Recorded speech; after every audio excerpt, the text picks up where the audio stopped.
보통 진로를 어떻게 찾으라 그러죠? 우리가 항상 듣는 얘기 있죠. 다양한 경험을 해야 된다. 좋아하는 일, 가슴 벅찬 일을 해야 된다. 또 어디서는 좋아하는 일은 안 되고 현실을 봐야 된다. 진로가 어딨냐, 그냥 되는 대로 사는 거지. 뭐 여러 가지 얘기들이 있는데 오늘은 좀 진로 관련해서 구체적인 얘기를 해볼게요. 제 채널명이 문과생 자기개발이죠. 그래서 일단 문과생의 영역에서만 말씀을 드릴게요. 자, 처음에는 다 똑같아요. 먹고 살려면 누구든지 뭔가를 팔아야 돼요. 우리 이과생은 못 팔죠. 전문성을 팔아요. 정확히 얘기하면 회사가 원하는 전문성을 회사한테 팔고 그에 대한 대가로 월급을 받죠. 이과는 회사가 필요로 하는 그 전문성을 대학교에서 배울 수가 있어요. 자, 문과는 어떨까요? 문과는 딱히 팔 게 없어요. 그림을 잘 그린다든지 작곡을 잘하고 무슨 레슨을 해주고 그런 게 없어요. 대학교 간판이 좋으면 과외도 하고 학원 가서 강사한다든지 외국어 능력자들은 통번역을 하죠. 아니면 글을 쓴다든지. 그런데 딱히 그 두드러지는 전문성이 없어요. 그러다 보니까 가장 무난한 게 회사에 입사하는 거죠. 다른 말로 나의 시간과 노동력을 회사에 파는 거죠. 문제는 문과는 이과랑 다르게 우리가 학교에서 배운 그 전공을 회사가 그다지 원하지를 않아요. 물론 과마다 다 다르지만 대체로 우리가 대학에서 배우지 못한 거를 저희한테서 원해요. 회사는 경력직 같은 신입이 여기서 나온 말이죠. 아, 그러면 대학을 가지 말고 그 시간과 등록금, 그러니까 돈을 투자해서 회사가 원하는 그 능력을 키우면 되겠네. 회사는 또 우리의 대학 졸업장은 원해요. 이게 진짜 모순된 현실인데 어쩔 수 없어요. 그게 지금의 취업 시장이에요. 우리가 뭐 취업 시장을 뜯어 고치고 그럴 수가 없죠. 그러니까 이에 대한 취업 시장에 대한 이해를 통해서 맞춤 전략을 짜셔야 돼요. 이 맞춤 전략이 다른 말로 진로입니다. 그러니까 진로를 정한다는 말이 그냥 커서 뭐 되지? 뭐 해 먹고 살지? 이런 단순한 게 아니고 현재 취업 시장에 대한 이해를 토대로 해서 그에 대한 대응 전략을 짜는 겁니다. 이 대응 전략을 한마디로 얘기하면 선택과 집중이에요. 지금 취업 시장이 너무 치열하기 때문에 회사에서 원하는 그 능력만 골라서 키워야 되죠. 그런데 우리는 선택과 집중 중에서 선택을 할 수가 없어요, 지금. 왜냐면 세상에 어떤 일들이 있고 회사가 어떤 능력을 나한테 원하는지를 모르죠. 우선 이걸 알아야지 선택을 하고 집중을 하는 거죠. 이게 바로 진로를 찾는 과정입니다. 그러면 이거를 어떻게 알 수 있을까요? 우리는 보통 어떻게 하죠? 저는 대학교 때 이렇게 했던 것 같아요. 뭐 일단 인터넷에 검색을 해보죠. 뭐 영업 직무 검색을 해봐요. 친화력이 좋아야 되고 비즈니스 마인드가 있어야 된다. 아, 친화력? 내가 친화력이 좋나? 뭐 술은 좋아하는데 그게 친화력인가? 애매하죠. 비즈니스 마인드가 뭐지? 내가 이걸 잘할까? 뭐 아니면 무역어 검색해봐요. 외국어를 잘해야 되고 무역 지식이 빠삭해야 함. 그럼 외국어 자격증 따고 무역 자격증 따면 되겠네. 여러분, 진로 탐색을 이렇게 하는 게 도움이 될까요? 아니면 뭐 회계직, 뭐 꼼꼼해야 되고 숫자를 좋아해야 됨. 숫자를 좋아하는 사람이 있어? 숫자 좋아하면 이과 가는 거 아니에요? 그런데 회계사가 또 돈을 많이 번대요. 회계사 해야겠다. 공부를 시작했다가 몇 년을 날리고 내 길이 아닌가 보다. 그러니까 진로를 이런 식으로 찾으시면 너무 막연합니다. 이 세상에는 수많은 직무, 직업, 회사, 뭐 산업군 정말 많이 있어요. 이 중에서 뭐가 나랑 어울릴지 아는 가장 좋은 방법은 경험을 하는 거예요. 뭘 경험하냐? 이윤 창출을 경험해보는 거예요. 회사의 존재 이유는 이윤 창출이죠. 회사의 종류가 정말 많은데 뭐 핸드폰이나 자동차 같이 제품을 파는 회사도 있고 게임, 영화, 드라마, 만화 이런 컨텐츠를 파는 회사도 있고 뭐 학원, 컨설팅 회사, 무슨 용역 회사, 번역 회사 이런 노동력을 파는 회사도 있고 아니면 뭐 네이버나 구글이나 유튜브 이런 플랫폼을 파는 회사가 있어요. 주식 회사도 주식 거래 플랫폼을 파는 거죠. 그러니까 다 뭔가를 팔아서 이윤 창출을 하는 게 회사의 존재 이유예요. 그러니까 우리가 회사에 들어가기 전에 나도 뭔가를 팔아보면서 회사의 입장이 되어보시라는 겁니다. 뭐 팔아보라고 했다고 무슨 길거리에서 행인들한테 성냥 팔고 수건 팔고 뭐 그러라는 말이 아닙니다. 카페에서 알바하면서 커피 팔고 아니면 무슨 몇백만원 몇천만원 성과를 내라는 말이 아니에요. 제품을 하나 기획해서 시장 조사하고 유통, 물류, 영업, 마케팅 이런 것들을 실제로 한번 쭉 해보세요. 여기에 회사 업무들이 다 들어가 있어요. 그러다 보면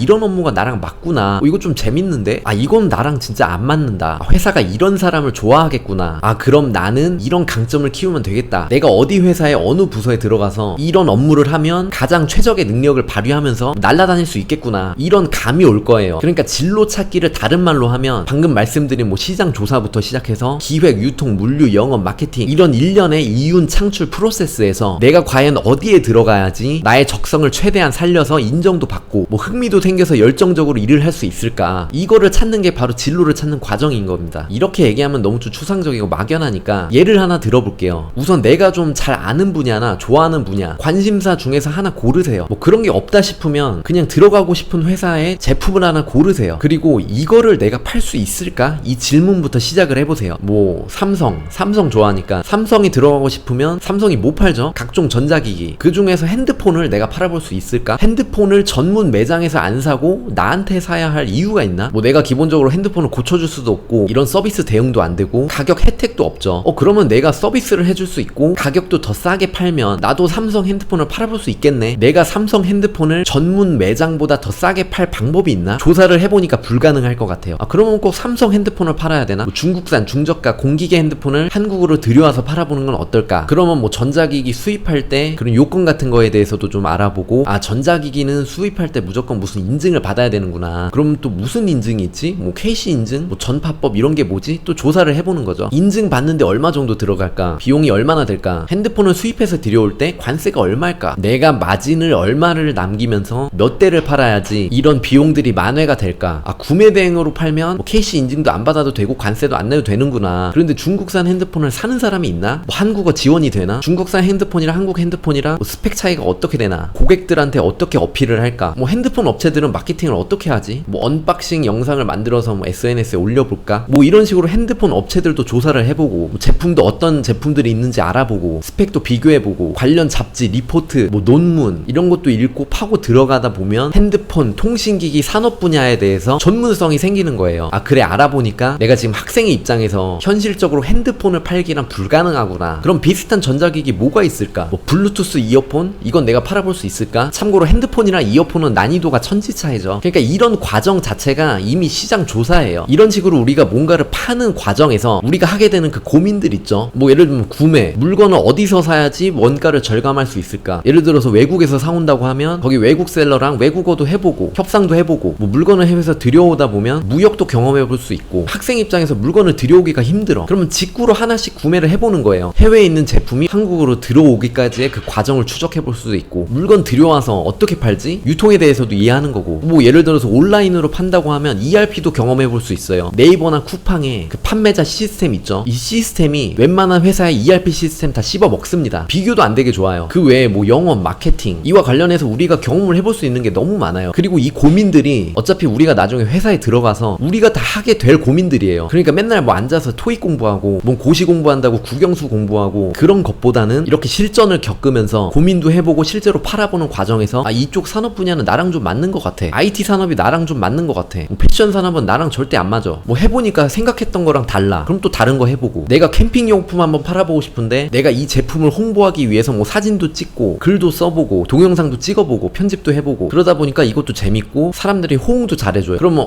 마케팅이 나랑 좀 맞나 보다. 물건을 팔면서 재고 관리하고 얼마에 팔렸고 마진 얼마고 계산해서 정리하는 게 재밌어. 엑셀도 해보니까 재밌어. 그러면 회계 쪽이 좀 맞나? 영업 관리 쪽이 내 적성인가 보다. 아니면 이런 하나의 특정 분야가 아니고 전반적인 판매 기획을 하고 시장 조사를 하고 이런 게 적성에 맞아. 그럼 나중에 회사에 이 경험을 어필을 하세요. 전략 기획팀에 들어가는 거예요. 시장 조사 한번 해본 적이 없는 사람이 어떻게 무슨 기업의 경영 전략실에 입사를 해서 전략을 짜요. 내 물건을 어떻게 대중들에게 어필을 할까? 이런 고민도 한 번도 안 해본 사람이 어떻게 마케팅 부서에 입사 지원을 해요. 뭔가를 팔아봐라. 사실 너무 좀 뜬구름 잡는 말이죠. 이것도 사실 오늘은 좀 모든 취준생 분들의 워너비 삼성을 예로 들다 보니까 본의 아니게 좀 가장 어려운 제품을 예로 들었는데, 이 팔아보면서 경험을 쌓으라는 거에 대해서 다음 영상에서 좀 더 자세히 얘기를 해볼게요.